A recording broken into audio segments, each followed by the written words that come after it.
जय श्री गणेश। नमस्कार, मैं आचार्य संजय द्विवेदी मीन राशि का मई माह का राशिफल लेकर आपके सम्मुख उपस्थित हूँ। मीन राशि के लिए ये माह किस प्रकार का रहेगा, क्या लाभ मिलेंगे, क्या संभावनाएं बन रही हैं, कौन सा भाव अत्यंत प्रबल हो रहा है तथा कहाँ पर समस्या आ सकती है तथा उसका क्या निराकरण होगा, संपूर्ण विश्लेषण मैं पूर्ण तर्क के साथ करने जा रहा हूँ। मीन राशि गुरुदेव बृहस्पति की राशि है। मीन राशि के लिए गुरुदेव बृहस्पति दसम भाव तथा लग्न के स्वामी होते हैं। अब इनका जो गोचर चल रहा है वो वर्तमान में इनकी ही राशि मीन राशि में चल रहा है। ये अत्यंत प्रभावशाली भी है, अत्यंत महत्वपूर्ण भी है। जो ग्रही स्थितियाँ इस माह के लिए होंगी वो इस प्रकार हैं। लग्न में गुरुदेव बृहस्पति का गोचर होगा, साथ ही साथ यहाँ पर गुरुदेव बृहस्पति के साथ साथ आचार्य शुक्राचार्य भी होंगे। तो दो गुरुओं का एक साथ संयोग केंद्र में बन रहा है, लग्न में बन रहा है, ये अत्यंत प्रभावशाली है। शुक्राचार्य मीन राशि के लिए पराक्रमेश होते हैं। पराक्रमेश के साथ साथ ये अष्टम के भी स्वामी। शुक्राचार्य को अष्टम का भी कार्यकत्व प्राप्त है, तो बहुत ही महत्वपूर्ण ये परिवर्तन है, ये संयोग बहुत महत्वपूर्ण है, बहुत लाभकारी है। इसी प्रकार से द्वितीय भाव में जहाँ पर मेष राशि बनती है वहाँ पर राहु का गोचर चल रहा होगा। यहाँ पर प्रारंभिक स्थिति में सूर्य भी होंगे, जिसके कारण ग्रहण दोष भी बन रहा है तथा सूर्य द्वितीय भाव में होकर अपनी उच्च राशि में होंगे। तो कुछ लाभ भी मिल रहे हैं, कुछ समस्याएं भी दे रहे हैं। तृतीय भाव जहाँ पर वृष राशि बनती वहाँ पर शुक्राचार्य की राशि में बुध का गोचर चल रहा होगा। बुध मीन राशि के लिए सुख भाव के स्वामी है तथा सप्तम के स्वामी। तो सुख भाव तथा सप्तम के स्वामी का तृतीय भाव में गोचर करना, मित्र की राशि में गोचर करना, ये लाभदायक है। इसी तरह से ग्रहों की स्थितियों को देखते हैं तो तुला राशि में जहाँ पर अष्टम भाव बनता है वहाँ पर केतु होंगे तथा द्वादश भाव जहाँ पर कुंभ राशि बनती है वहाँ पर शनिदेव स्वयं होंगे अपनी मूल त्रिकोण में। साथ ही साथ यहाँ पर मंगल का गोचर चल रहा होगा।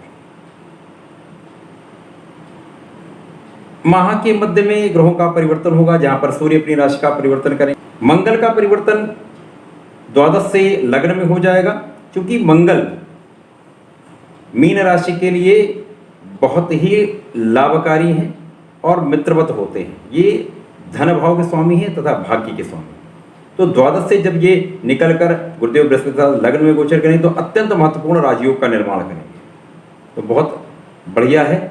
इसी प्रकार से शुक्राचार्य का गोचर लग्न से निकलकर द्वितीय भाव में हो जाएगा जहाँ पर राहु होंगे। तो यहाँ पर कुछ सावधानी रखनी होगी। आपकी लग्न बहुत बलवान होगी, क्योंकि यहाँ पर दो गुरुओं का संयोग है। गुरुदेव बृहस्पति जो इस लग्न के स्वामी हैं वो होंगे, साथ ही साथ यहाँ शुक्राचार्य हैं जो रूप के आकर्षण के स्वामी हैं, ऐश्वर्य के स्वामी हैं, वैभव के स्वामी हैं। साथ ही साथ गुरुदेव बृहस्पति आपके लिए कर्म के स्वामी हैं, लग्न के स्वामी हैं तथा इनके पास शिक्षा का कार्यकत्व है। तो यहाँ पर आप बहुत प्रभावशाली रहने वाले, आपकी वाणी बहुत प्रभावशाली रहने वाली, आपका आकर्षण बहुत बढ़ने वाला है, आप बहुत रूपवान होने वाले हैं। साथ ही साथ यहाँ पर व्यक्तित्व बहुत बृहद होने वाला है, बहुत प्रभावित करने वाला होने वाला है, विचार बहुत बढ़िया होने वाला है, आपकी बुद्धि बहुत तीव्र चलेगी, निर्णय बहुत अच्छे रहने वाले हैं, ज्ञान बहुत बढ़ने वाला है, बुद्धि कुशाग्र हो जाएगी, बहुत विवेकशील हो जाएंगे। साथ ही साथ जब यहाँ पर गुरुदेव बृहस्पति होंगे तो आपका पंचम बहुत प्रबल होगा, सप्तम प्रबल होगा, साथ ही साथ आपका भाग्य भी बहुत प्रबल। अब यहाँ पर दोनों गुरुओं का सहयोग मिलेगा। तो यहाँ पर सर्वप्रथम तो जिन लोगों का विवाह नहीं हो पाया है किसी कारणवश, उनके विवाह का बहुत महत्वपूर्ण योग, बहुत प्रबल योग बन रहा है, तो इस समय का लाभ लेना चाहिए। साथ ही साथ शिक्षा में प्रगति होने की संभावना, शिक्षा बहुत अच्छी रहेगी, संतान बहुत अच्छी रहने वाली है, संतान से सुख मिलने वाला, संतान का लाभ मिलने वाला है। साथ ही साथ यहाँ प्रेम का भाव भी बहुत प्रबल हो रहा है, प्रेम संबंधों में सफलता।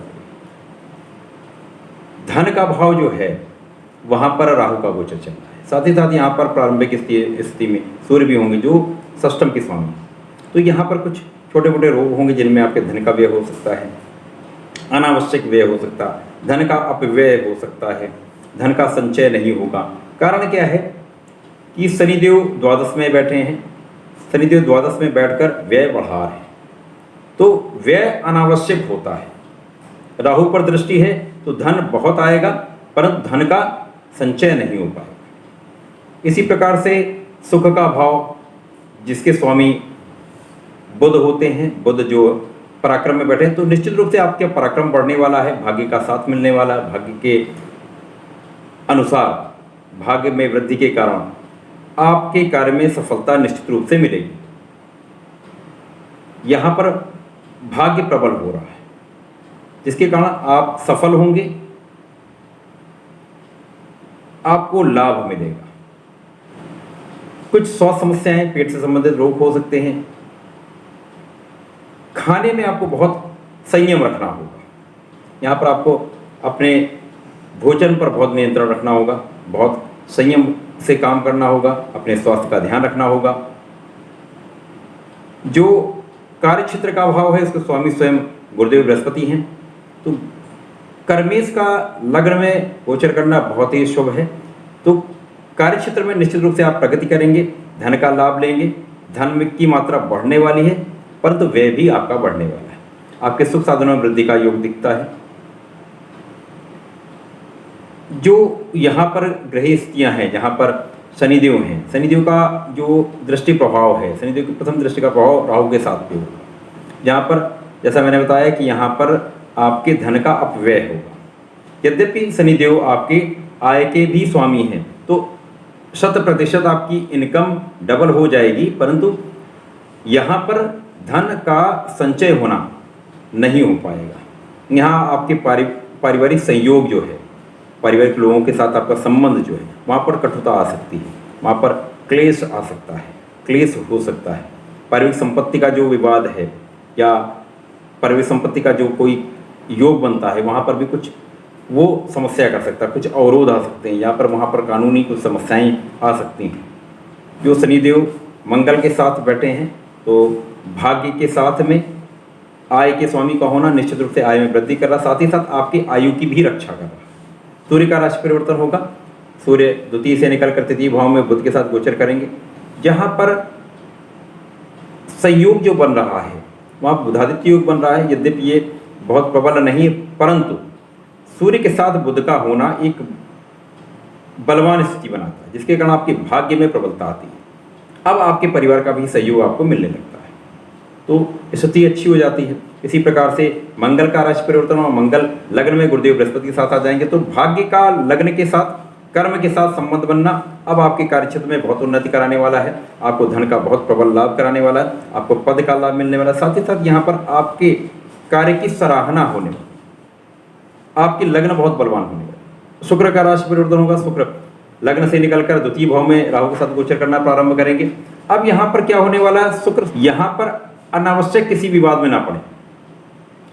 यहाँ पर ऐश्वर्यों का भोग बहुत मत करें, अपने ऊपर नियंत्रण रखें, क्योंकि यहाँ पर अति भोग से समस्या आ सकती है, जिसके कारण आप कठिनाई में पड़ सकते हैं। तो यहाँ आपको बहुत नियंत्रण, अपने चरित्र पर, अपने मन पर नियंत्रण रखना, अपने भोजन पर नियंत्रण रखना बहुत आवश्यक है। बहुत अधिक किसी चीज़ की अति निश्चित रूप से घातक होती है। तो यही मैं बताना चाह रहा हूँ, यहाँ पे आपको बहुत नियंत्रण रखने की आवश्यकता है। अपने पे नियंत्रण रखें तो ये माह बहुत अच्छा रहने वाला है। मीन राशि के जातकों को नियमित रूप से श्री हरि की शरण में रहना चाहिए, उनके मंत्रों का जाप करना चाहिए। यदि हनुमान चालीसा का नित्य पाठ करते हैं तो जो समस्याएं आ रही हैं उनसे भी आप निकल जाएंगे, कोई समस्या नहीं होने वाली है, आपको लाभ मिलेगा।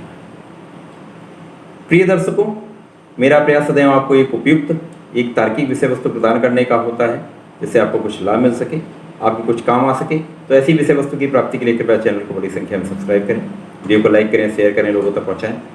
धन्यवाद, नमस्कार।